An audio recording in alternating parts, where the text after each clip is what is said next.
Today in this video, I'm going to be discussing and outlining with a full timeline of the strange trip that Mohamed Atta, the lead hijacker of the plane that crashed directly into the North Tower, along with a muscle hijacker, Abdul Azza El-Mari. This is coming directly from the archives of the FBI in a report that was put out on October 5th of 2001, and the timeline of these two leading into September 11th. Now, when it comes to Atta's trip to Portland, Maine, it's thought that he had rented a car sometime during the day on Monday, possibly Monday afternoon, and Atta and El-Mari departed from Boston, where they were staying temporarily, to Portland, Maine, and they arrived at Portland, Maine and checked into a Comfort Inn at 5:43 Eastern Standard Time, the Comfort Inn located in South Portland, Maine.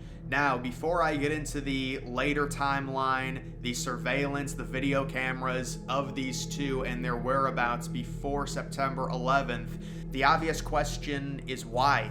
Why would Mohamed Atta, who is thought to be the main lead hijacker, go on a 2.5-hour road trip from Boston with another hijacker, leaving the rest of his group in Boston? The main reason that it's theorized Atta decided to do this was because of potential lenient security at the much smaller Portland, Maine airport. The idea would be that Atta and El-Mari would be able to pass through security, have their bags checked, and not have to pass through the same security in Boston, kind of like a connecting flight. At that point, the other hijackers, of course, coming directly from their hotel, would have to go through security, and Atta thought he could kind of circumvent it by having his bags checked at a smaller airport, a lot less attention. He thought the security would be more lenient, and that's why he and one other hijacker made this trip to Portland, Maine on September 10th. This was a Monday, remember, the afternoon of September 10th.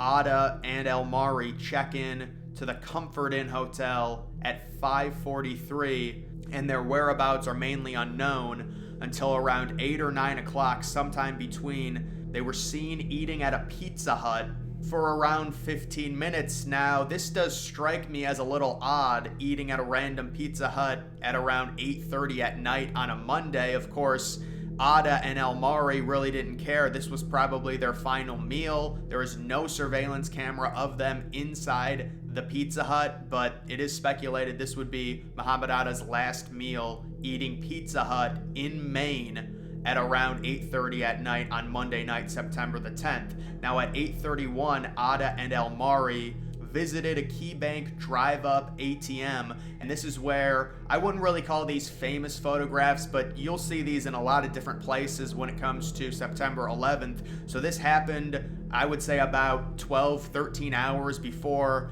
these two men flew an airplane into the North Tower. You can see El-Mari next to Atta, El-Mari seemingly laughing, with Atta sitting there with the stone-cold look that he always has. The reason for the ATM trip was likely due to the cost of box cutters and other potential needs that they would buy an hour later at Walmart, but we'll get to that. At around 9:15, Atta and El-Mari were seen at a Jetport gas station, presumably getting gas and also maybe snacks, going to the interior of the store. That's where that surveillance camera comes from. And just 7 minutes later, Atta was seen at Walmart. He was inside of the Walmart for around 20 minutes, possibly purchasing weapons that were going to be used with cash for the attack. And the next time that Atta and El-Mari were seen on camera was at 5:33 a.m. at the Maine airport. And all of these surveillance cameras you see of Atta and El-Mari are at the Maine airport. They're not at Boston Logan. I feel like a lot of people think those images were from Boston Logan International Airport. They're not. That is the Maine airport, smaller airport for sure. At 5:33, they checked out of the Comfort Inn. At 5:40 a.m., the Nissan that they rented entered the Portland International Jetport Airport parking lot and it was parked on the first floor directly across from the entrance. 3 minutes later, at 5:43 a.m. Eastern Standard Time, Atta and Omari checked in at the U.S. Airways counter. 2 minutes later, at 5:45 a.m., they passed through the airport security, and at 6 a.m., they departed on their short flight to Boston International Airport to meet up with the other hijackers that were going to be involved, and the other hijackers were already in Boston staying at a hotel. This was done as kind of a diversion to possibly get around security. There was an airport employee. This is a very weird, it's almost like you don't believe it. It's too crazy to be true. There was an airport employee that said, and I believe the employee was at the Maine airport, not the Boston Logan. He would be seeing Atta and Omari. He said, supposedly, this is what he thought in his mind, that those guys looked exactly like terrorists, but then he thought to himself that, you don't want to profile people, that's bad. And obviously Atta and Omari were able to pass through security.